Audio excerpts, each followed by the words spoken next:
Assalamualaikum warahmatullahi wabarakatuh. Waalaikumsalam warahmatullahi wabarakatuh. Ini kita udah sering dengar kalau Habib ceramah, kita udah nggak ragu lagi ya, Kang Rizal ya. Tapi yang masyarakat mungkin belum dengar kayak kehidupan pribadi Habib. Ahlan sahlan. Habib misalnya lahir di mana sih, Bib? Masa kecil Habib tuh gimana? Apakah dari dulu udah rajin baca? Apa sempat jadi kayak anak kecil biasanya bandel gitu, Bib? Mungkin pendengar hasil ingin mendengar masalah itu, Bib. Iya. Alhamdulillah, saya dilahirkan di Jakarta. Jadi saya punya ayah dan saya punya ibu juga dilahirkan di Jakarta. Dan semenjak saya berusia 11 bulan, saya sudah ditinggal pergi oleh ayah. Jadi memang saya hidup sebagai anak yatim, dididik dan dibesarkan oleh saya punya ibu, yaitu almarhumah Syarifah Sidah binti Alwil Attas. Dan ya sebagaimana layaknya anak yatim lah. Anak yatim kata orang banyak yang bandel ya, tapi enggak juga. Dulu kita hidup sebagai yatim dan betul-betul dididik langsung oleh kita punya ibu. Dan beliau betul-betul punya perhatian besar, yaitu terhadap pengamalan agama, terhadap pendidikan, terhadap pergaulan. Jadi kita punya ibu dulu betul-betul mengontrol dengan siapa kita bergaul, kemana kita ngaji, dengan siapa kita belajar, dan bagaimana kita mengikuti pendidikan sekolah. Jadi betul-betul dikontrol. Dan saya bersyukur punya ibu yang punya perhatian tinggi terhadap pendidikan. Masya Allah, Bib. Walaupun ibaratnya single parent ya, Bib ya, ibu karena bapak meninggal duluan, tapi tetap bisa mendidik dan alhamdulillah disiplin, saya punya ibu sosok perempuan yang ulet, yang tidak mudah putus asa dalam menghadapi kehidupan. Jadi walaupun beliau punya 2 anak yatim, saya dan saya punya kakak, tapi beliau tidak pernah ngeluh, beliau tidak pernah melakukan hal-hal yang tidak patut, dan beliau bekerja yang halal untuk menghidupi, yaitu kami sekeluarga, menyekolahkan kami. Jadi alhamdulillah seorang ibu yang betul-betul telah berhasil menunjukkan bagaimana berperan sebagai seorang ibu sekaligus juga sebagai seorang ayah dalam rumah tangga. Alhamdulillah. Masya Allah. Bib, kalau kuliah Habib, yang kita tahu Habib kuliah di Arab Saudi, di Riyadh. Sebelumnya di mana tuh, Bib? Di Indonesia menjenjang pendidikan. Jadi memang saya sejak kecil, saya lahir waktu itu kan tahun 1965. Tepatnya tanggal 24 Agustus 1965 atau tanggal 27 Rabiul Tsani tahun 1385 Hijriah. Jadi memang semenjak kecil kita disekolahkan oleh kita punya ibu di sekolah dasar negeri SD 1 Petamburan. Jadi karena saya tinggal di Petamburan, disekolahkannya di SD di Petamburan supaya ibu juga gampang mengontrol, jadi nggak sekolah jauh-jauh. Nah lalu selesai tamat SD, saya diterima sebetulnya diterima di SMP negeri. Waktu itu di SMP negeri 40 Pejompongan, karena memang nilai cukup bagus. Saat itu kan masih sistem rayon ya. Tapi ibu khawatir saya sekolah jauh. Karena umur saya ketika itu lulus baru masuk 11 tahun. Jadi karena khawatir, apalagi harus melalui pasar, lewat jalan kereta di Pejompongan, akhirnya beliau tidak setuju saya sekolah jauh-jauh. Nah, saya waktu itu dimasukkan ke SMP Kristen Bethel. Saya sempat sekolah di sekolah Kristen. Tapi sebetulnya ibu juga khawatir, takut nanti sekolah di sekolah Kristen ini ada pengaruh-pengaruh yang tidak bagus. Nah karena itu saya diwajibkan untuk ikut madrasah diniyah. Nah, jadi kita pagi ikut madrasah diniyah sampai siang. Nah siang baru sekolah di SMP Kristen Bethel selama SMP itu. Nah dari situ saya sekolah di SMA. Pernah sebentar kita sekolah di SMA Negeri 4 karena masih sistem rayon.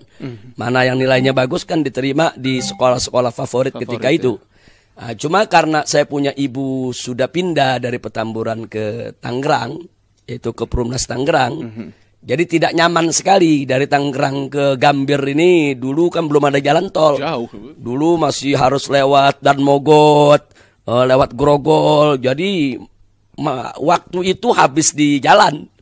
Nah, akhirnya kita ambil inisiatif dan kita sampaikan ke ibu supaya kita sekolah pindah saja. Akhirnya pindah ke SMA Islamic Village yang didirikan oleh Pak Yunan Helmi Nasution. Itu kalau nggak salah itu masih cabang dari Al-Wasliyah ya. Nah, kita sekolahlah di sana sampai lulus.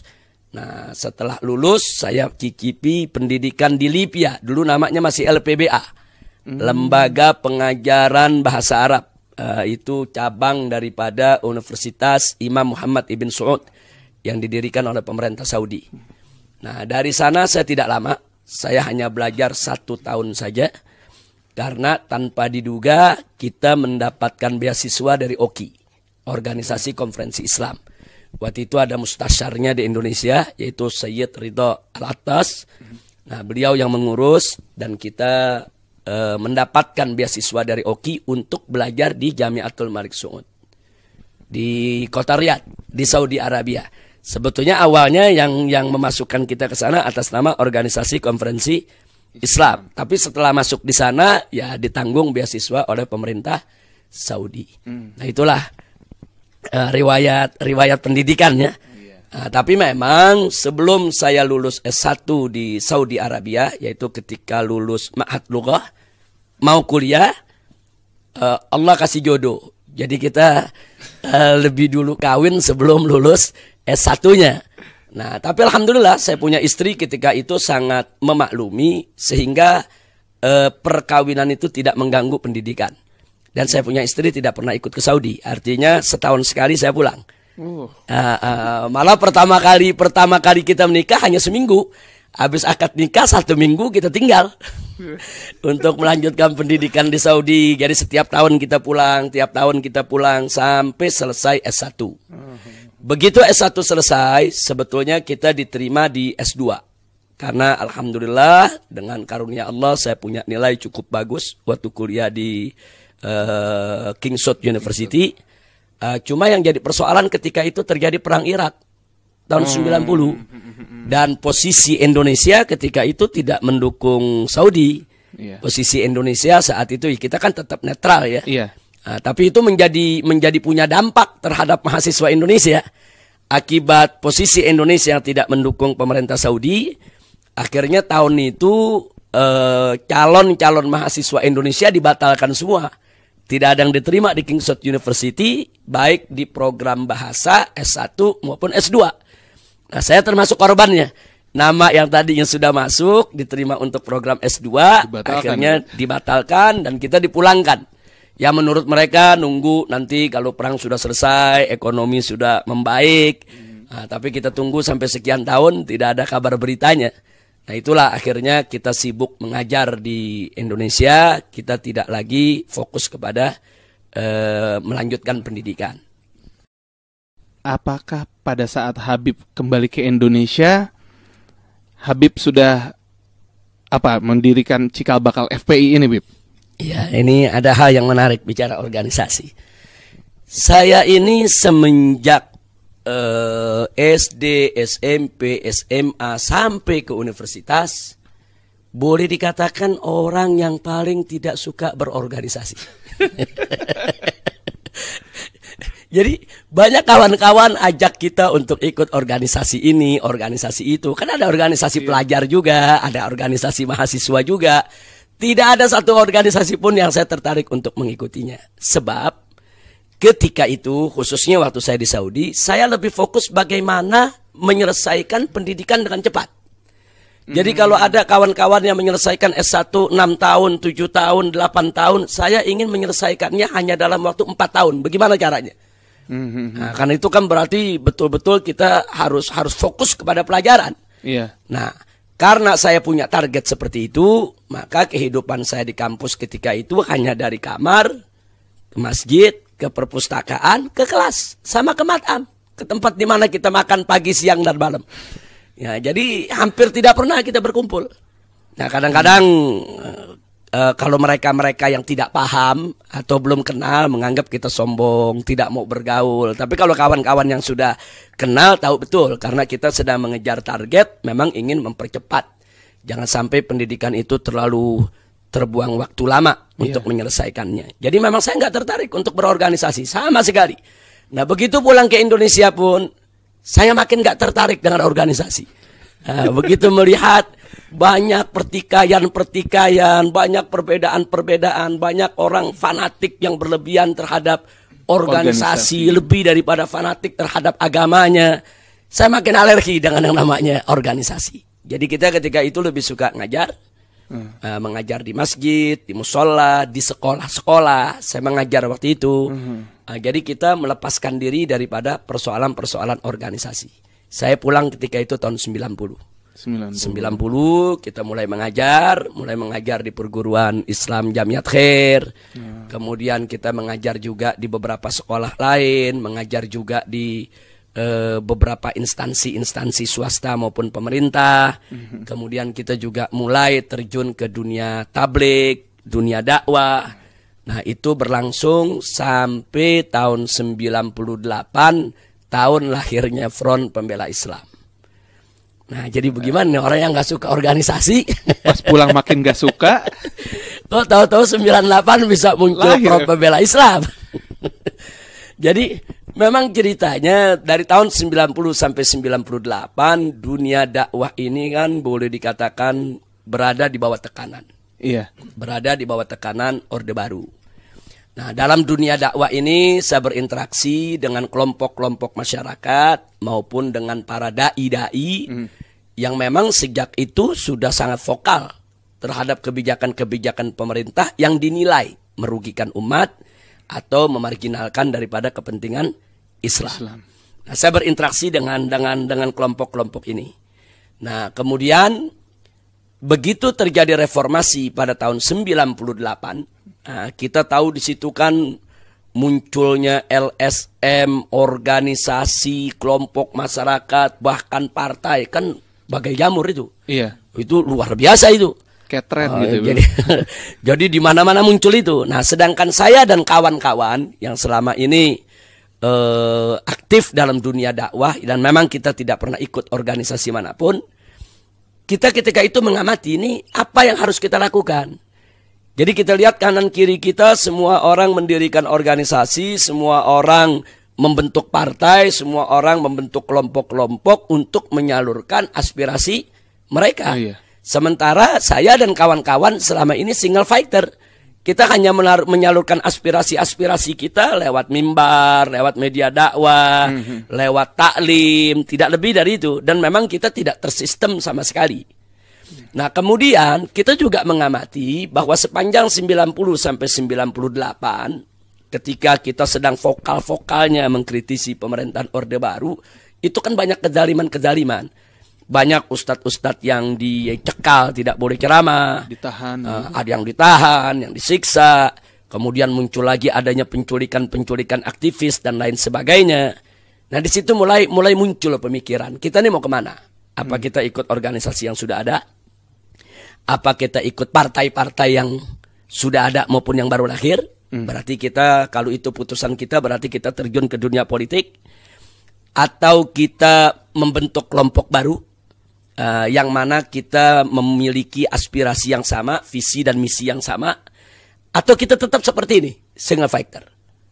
Nah, begitu kita kumpul dengan teman-teman yang memang dari 90 sampai 98 ini sangat vokal, mengkritisi kebijakan pemerintah yang merugikan Islam, ya akhirnya sebagian mereka ada yang ikut ke partai, sebagian mereka ada yang ikut ke ormas-ormas yang sudah ada, bahkan mendirikan ormas baru.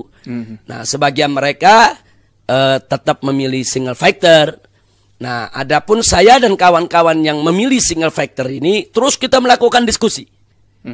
Apa betul nih ya, langkah kita nih single fighter ini akan mampu untuk menampung aspirasi kita dan masa kita yang selama ini kita dakwah kemana-mana, yang dihadiri oleh puluhan ribu bahkan ratusan ribu umat yang selalu mendengar kita punya fatwa, kita punya nasihat, kita punya arahan, atau umat ini mau dibiarkan mengambang begitu saja. Nah, akhirnya dari hasil diskusi-diskusi tersebut disepakatilah untuk membentuk Front Pembela Islam. Nah, tapi memang ketika dibentuk jadi organisasi spontan, nggak punya ADART, nggak tahu aturannya bagaimana, orang nggak pernah berorganisasi. Nggak pernah berorganisasi itu dia. Jadi begitu sepakat, langsung kita lontarkan pada acara tabligh akbar malam peringatan 17 Agustus di Pondok Pesantren Al-Um. 17 Agustus. Malam 17 Agustus di Pondok Pesantren Al-Um di daerah Ciputat. Ketika itu yang hadir umat puluhan ribu. Luar biasa. Dua dai pun yang hadir, yang vokal dari 99,8 hampir semua hadir. Nah, di situ kita cetuskan. Padahal saat diketuskan tidak ada anggaran dasar, tidak ada anggaran rumah tangga. Kita belum paham ini bentuk organisasi bagaimana, bagaimana bikin strukturnya, siapa ketua, siapa sekretaris, ya sama sekali tidak ada. Yang penting cetusin dulu. Makanya saya katakan berkali-kali FPI ini sebetulnya bukan organisasi kader. Ini organisasi spontan yang disambut oleh umat secara sporadis. Nah, sehingga pada awal pendirian FPI ini sebetulnya pengurus pun juga bingung ini mau dibawa kemana dan mau bagaimana. Nah, tapi karena kita sudah cetuskan dan sambutan umat juga luar biasa, ya tidak ada jalan lain, kita harus terus menggelar pertemuan-pertemuan sambil kita belajar dari organisasi-organisasi yang sudah ada. Khususnya yang sudah berpengalaman seperti Muhammadiyah, seperti NU, seperti Al-Irsyad, juga seperti organisasi Al-Wasliyah dan lain sebagainya. Nah, dari situ mulailah kita kenal yang namanya struktur organisasi. Mulailah dari situ kita paham yang namanya anggaran dasar itu apa, anggaran rumah tangga itu apa. Nah, itu baru kita musyawarahkan, kita buat. Learning by doing gitu ya, Beb. Itu bikin anggaran dasar rapat 6 bulan, ya tiap hari berubah-ubah anggaran dasarnya. Setiap hari ada perubahan. Oh, ini gak cocok, rubah begini. Oh, ini gak bagus, rubah. Memang yang kumpul di sana bukan orang-orang yang pengalaman organisasi. Nah, jadi itulah bagaimana akhirnya Front Pembela Islam dari pangkuan para habaib, para kiai, para dai yang tidak pernah punya pengalaman berorganisasi. Assalamualaikum warahmatullahi wabarakatuh. Waalaikumsalam warahmatullahi wabarakatuh.